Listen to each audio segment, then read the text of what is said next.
Bonjour. Est-ce que vous savez qu'on peut anesthésier un poisson en mettant de l'huile de clou de girofle dans son eau? Bah voilà, maintenant vous savez. Et des anesthésiants, Gustave en aurait bien besoin, car aujourd'hui, on va lui faire tester un florilège des maladies les plus douloureuses qu'il puisse connaître.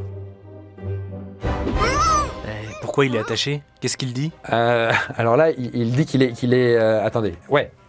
J'étais pas sûr, mais oui, là j'en suis sûr. Il dit qu'il est d'accord pour faire l'expérience. Et c'est d'ailleurs courageux de sa part. Par contre, bon, je préviens, la douleur va être intolérable et contrairement au poisson, t'auras pas d'anesthésiant. Mais alors, quelles sont ces maladies qui peuvent vous faire mal au point de vous donner envie de vous jeter par la fenêtre? Gustave va-t-il rester digne? Va-t-il carrément faire un malaise, crier ou devenir fou de douleur? C'est ce que nous allons voir tout de suite. Vivre la pire douleur au monde, ça fait quoi?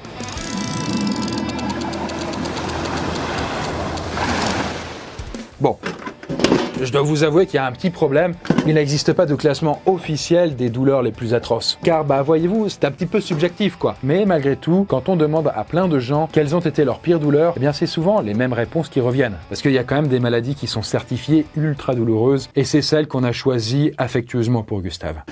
Bon, du coup, Gustave, est-ce qu'on partirait pas sur une petite maladie de Crohn? Juste pour se mettre un peu en jambe, quoi. Bon.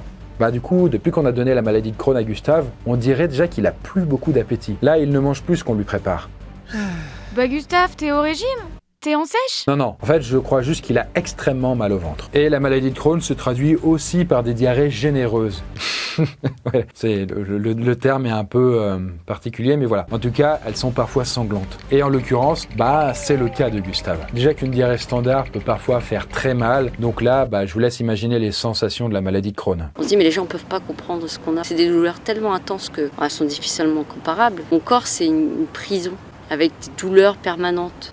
Et comment faire comprendre à quelqu'un, surtout quand on dit aux gens qu'on va bien et qu'on fait des choses que finalement, le corps, il va pas du tout. Le témoignage entier est dans la description si ça vous intéresse. Mais bref, le quotidien de Gustave, depuis qu'on lui a refilé ça, n'est pas très reluisant. Il a des crampes abdominales, il a aussi de la fièvre et il chie régulièrement du sang. Donc voilà, son système digestif est pas au top et d'ailleurs je peux comprendre que ça lui coupe légèrement l'appétit. Du coup, je propose qu'on le soigne. On va pas le laisser comme ça indéfiniment. En fait, on peut pas complètement guérir cette maladie car on la comprend pas tout à fait. Un jour, ça va bien et le lendemain, il y a une poussée de la maladie de Crohn, on ne sait pas pourquoi. Chez certains, la crise va revenir et chez d'autres, du coup, non. Le seul truc qu'on sait, c'est que l'intestin des malades est enflammé. Et on suppose que c'est lié à un bug du système immunitaire. En tout cas, on va croiser les doigts pour que ça se tasse avant que Gustave ait trop de complications. Parce que, entre nous, il lui en reste bien d'autres à parcourir. Croisons effectivement les doigts, car parfois les malades finissent avec des problèmes pas reluisants, comme des fistules intestinales, des abcès et même des occlusions. C'est-à-dire que l'intestin malade se bouche, ce qui obligerait Gustave à passer sur le billard pour s'en faire retirer des morceaux.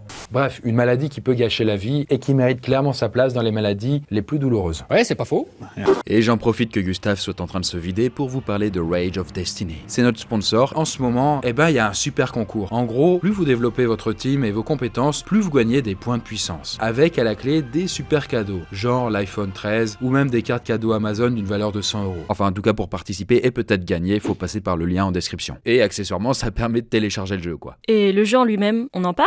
En gros, c'est un MMORPG gratuit et le concept est de collectionner des héros et de les faire progresser pour déglinguer des ennemis. Le tout dans un univers médiéval fantastique où la seule loi qui règne est la loi du plus fort.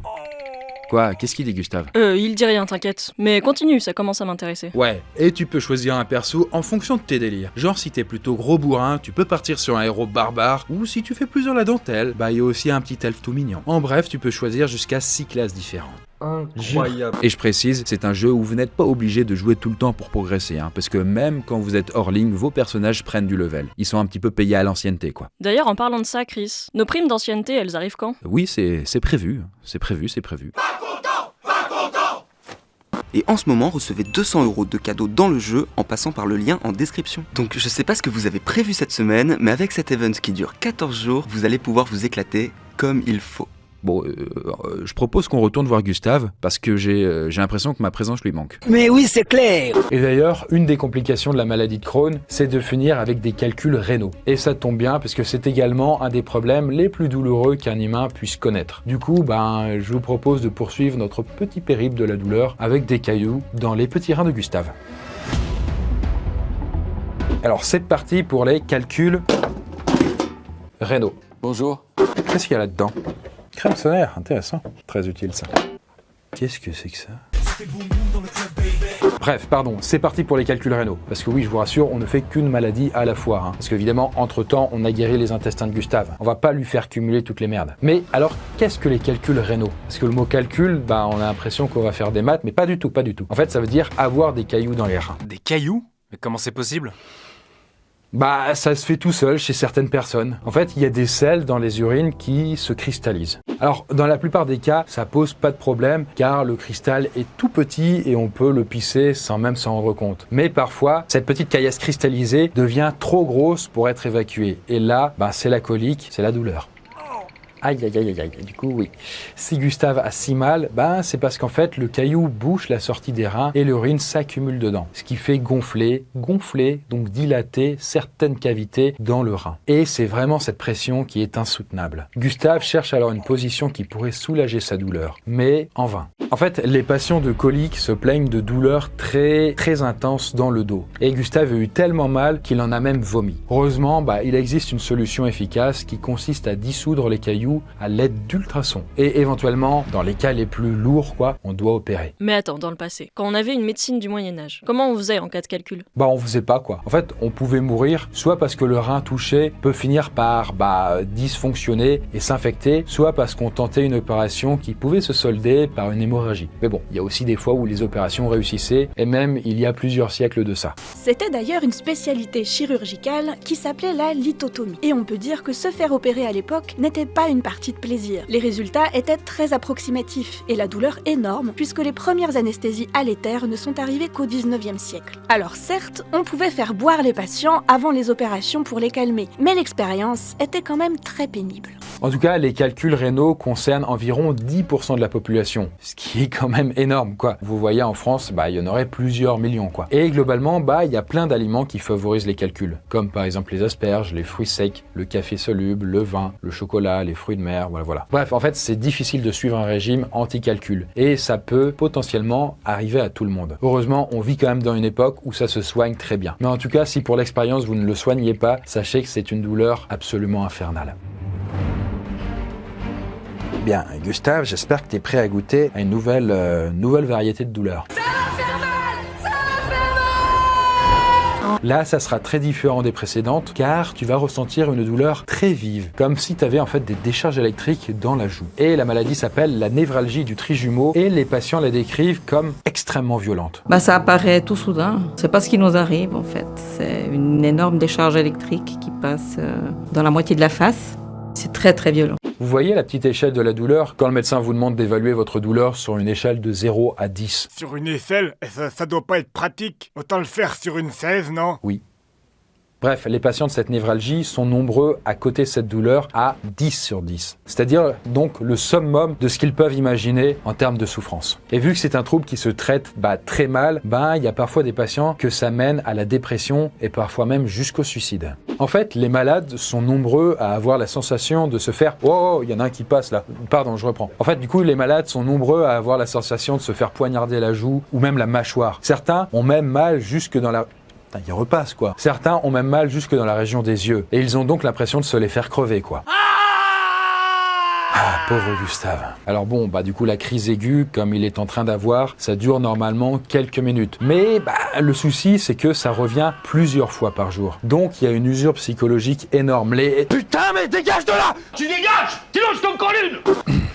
Donc il y a une usure psychologique énorme, je disais. Le patient vit donc dans la peur d'être foudroyé par la douleur. En fait, souvent, la personne atteinte de ça n'ose plus faire grand-chose car des fois, la crise est déclenchée par simplement la mastication, ou même le rire, ou même un contact sur la joue. Ce qui fait donc que certains malades cherchent à être immobiles en permanence. Et pour ça, il ne faut rien faire. Oui, c'est vraiment très violent. Donc ça, vous n'avez plus de vie sociale, vous dormez, Vous passez votre temps à dormir, et puis ça vous isole quand même, Mais ça vient d'où ces décharges? Y a pas moyen de guérir? En fait, ça vient d'un vaisseau sanguin qui comprime le nerf trijumeau. Et si, du coup oui, il existe quand même des moyens de guérir. Par exemple, le plus efficace, c'est la chirurgie. Mais le souci, c'est qu'il faut être sûr que c'est le nerf trijumeau qui est douloureux. Et ça, c'est pas forcément simple. En fait, c'est une opération où il y a un risque de complications. Comme par exemple des pertes d'équilibre si le nerf vestibulaire est éteint par erreur. Et donc, c'est con, mais si vous marchez, vous risquez de tomber pour rien, typiquement. Du coup, ceux qui ne peuvent pas ou ne veulent pas franchir le pas du bloc opératoire, il leur reste plus qu'à se charger d'antidouleurs comme des bœufs. Et ça, c'est pas l'idéal car il y a un retentissement énorme sur la qualité de vie. C'est chaud de travailler quand on est shooté, évidemment, presque en permanence. Bref, un problème nerveux très pénible. Mais nous ne sommes pas au bout de nos peines. Bien, vous avez bien lu, l'avant-dernière douleur de Gustave sera une crise cardiaque. On s'en doute pas forcément, mais c'est un problème de santé qui peut faire extrêmement mal. Bon, après, il y a des exceptions. Certaines victimes d'infarctus, donc de crise cardiaque, notamment des femmes, ont parfois des symptômes assez légers. Ils s'inquiètent pas trop et arrivent aux urgences trop tard. Mais dans le cas général, comme celui de Gustave, la douleur est bien présente. Et ça, je peux vous le garantir, puisque depuis quelques dizaines de minutes, Gustave a développé une très forte douleur dans la poitrine. En fait, il a comme l'impression d'avoir la cage thoracique comprimée dans un étau. Alors, ceci est juste une image d'illustration, On l'a pas vraiment mis dans un étau. À chaque jour suffit sa peine. En tout cas, la douleur de Gustave irradie jusque dans son bras gauche, dans son dos et aussi dans sa mâchoire. Bon, ça a vraiment pas l'air d'aller pour lui. J'ai appelé les urgences, quand même. Mais qu'est-ce que t'attends, Chris? Faut lui faire un massage cardiaque? Détrompe-toi, il ne faut pas du tout. Effectivement, on procure un massage cardiaque à quelqu'un qui est en arrêt cardiaque, c'est-à-dire dont le cœur ne bat plus du tout. Mais Gustave n'en est pas là, du moins pas encore, car l'infarctus peut mener à l'arrêt cardiaque, mais pour l'instant, même si Gustave souffre, son cœur bat encore par ses propres moyens. Et oui, en fait, faut pas confondre les deux. Bref, prenons quand même Gustave en charge avant qu'il perde son pouls. En tout cas, l'infarctus n'est pas toujours un truc facile à diagnostiquer, car d'un côté, il y a les gens qui s'inquiètent pas assez. Par exemple, certains malades pensent juste qu'ils ont un gros mal d'estomac et une petite envie de vomir, alors qu'en réalité, non, c'est une crise cardiaque qui se prépare. Et de l'autre côté, il y a des hypocondriaques qui sont persuadés de faire des infarctus très souvent, alors qu'il s'agit en fait, simplement de crises d'angoisse. Bref, du coup, des crises très impressionnantes, mais heureusement bénignes. Et il ne reste alors plus qu'une seule douleur au menu, et pas la moindre. Alors qu'est-ce qu'on a en pire douleur? Oh putain, pas ça.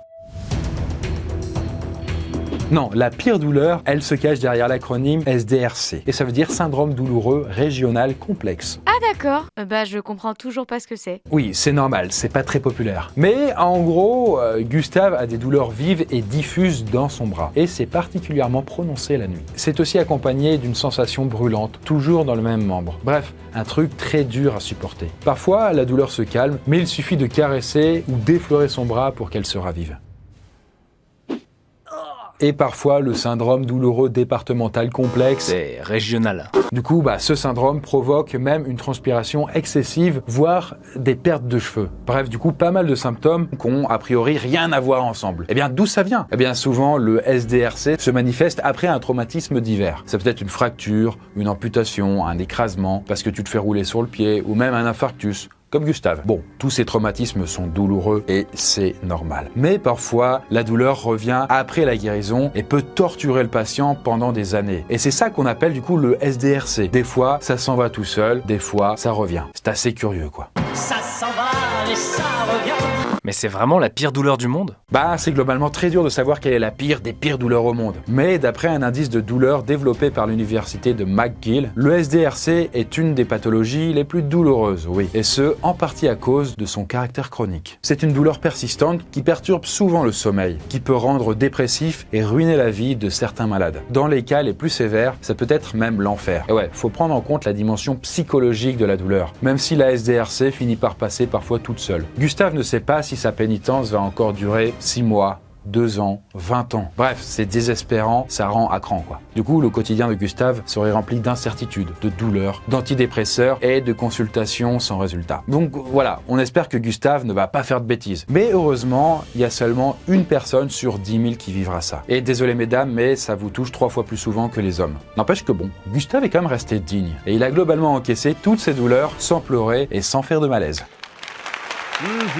Comme quoi, ce ne sont pas forcément les malades les plus démonstratifs qui souffrent le plus. Au final, les douleurs les plus vives ne sont pas forcément les plus dures à gérer, car elles passent parfois très rapidement. C'est au contraire dans les maladies chroniques qui vous rongent l'os sur le long terme qu'il y a souvent le plus de douleurs accumulées, le plus de lassitude et de désespoir. En tout cas, n'hésitez pas à nous dire si vous aussi vous avez connu un pépin horrible de santé et qui aurait peut-être mérité sa place dans ce classement. Et entre parenthèses, merci encore à Rage of Destiny d'avoir sponsor la vidéo. N'oubliez pas de profiter du jeu concours. C'est possible de recevoir 200 € de cadeaux et même l'iPhone 13. Pour ce dernier, il y a possibilité de le gagner, mais les 200 € de cadeaux dans le jeu sont pour tous ceux qui téléchargent le jeu avec le lien en description. Sur ce, j'espère que ça vous a plu et moi je vous dis à très bientôt dans une prochaine vidéo. Ciao!